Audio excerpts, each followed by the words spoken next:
how to fix the Anker Soundcore 2 not pairing. So even if you have a steady light, what could have happened is you connected to something else. It will connect to the first device it sees. So what you want to do, in this instance we'll go on our mobile phone, you want to make sure you are connected to it. As you can see, we are connected, that's why we're having a steady blue light. However, if yours is saying not connected, but you are getting that blue steady light, it will indicate you're connected to a different device.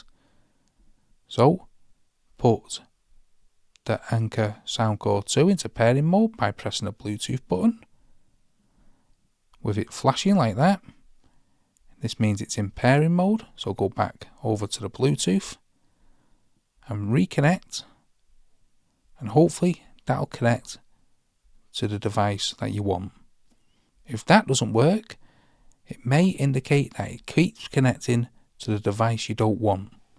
So we want to factory reset the Anker Soundcore 2. This will forget all the devices you've currently connected to. You do this by pressing and holding down the plus button and the play pause button for around 5 to 10 seconds.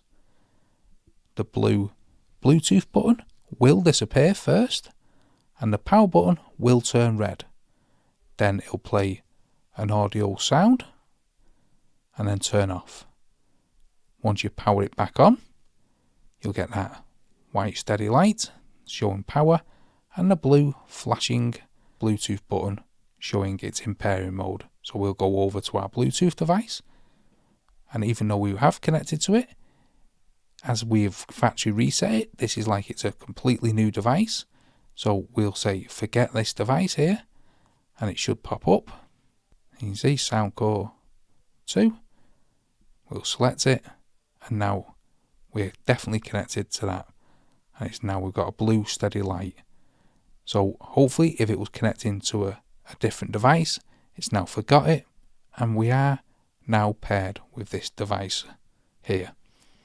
So hopefully that fixes any issues you've been having if you're not pairing with your Anker Soundcore 2.